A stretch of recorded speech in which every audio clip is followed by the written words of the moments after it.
Je m'intéresse d'abord aux expériences humaines. Je me suis intéressée ici en particulier à l'histoire des femmes. Fait qu'il y a des aspects au niveau de leur sexualité, de l'invisibilité, tu sais, des femmes dans l'histoire, puis de l'héritage aussi qui nous est transmis.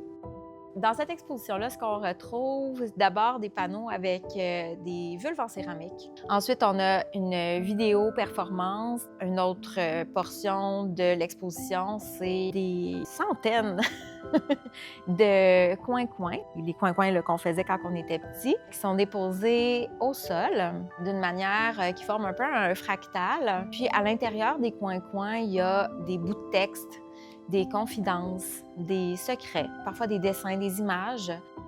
Une autre portion de l'installation, j'ai fabriqué des pièces en céramique. La terre, aussi quelque chose que j'associe beaucoup à la femme. C'est comme une matière qui m'attire vraiment beaucoup. Elle est comme un peu vivante. Il y a aussi quelque chose dans ce que je représente, tu sais, avec ces formes-là, avec des espèces de vulves qui sont façonnées. Là. Il n'y a rien qui est moulé là-dedans. J'ai choisi aussi de placer de manière très égale, très aussi quadrillée, présentée assez frontalement. C'était comme une façon aussi pour moi de remettre ça de l'avant. Donner ses notes de noblesse.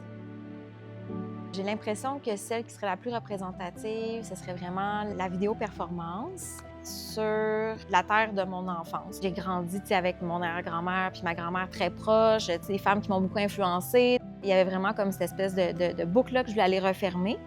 Donc, ça a fait une performance vidéo, puis je me suis aussi associée avec un artiste de la vidéo qui fait aussi de la performance en filmant. Donc, tu sais, il a vraiment amené aussi tout l'aspect un peu, je vais dire onirique, là, mais tu sais, le rapport un peu plus sensoriel à ce que moi, j'étais en train de vivre pendant que je faisais la performance. Puis, il y avait tout l'aspect du son aussi que je voulais aller chercher parce que j'ai fabriqué un vêtement sonore. C'est là aussi où j'ai fini par incarner toutes les histoires que j'ai récoltées dans mon processus de recherche, dans mes autres projets. Mes sources d'inspiration, ça se passe autant dans justement les échanges que je vais essayer de créer en amorce de projet. Là, j'ai fait des cercles de parole. Là, tu sais, je suis en train de m'enligner vers des entrevues. Fait que, tu sais, c'est vraiment dans les témoignages des gens. Quelle expérience j'ai envie que les visiteurs vivent.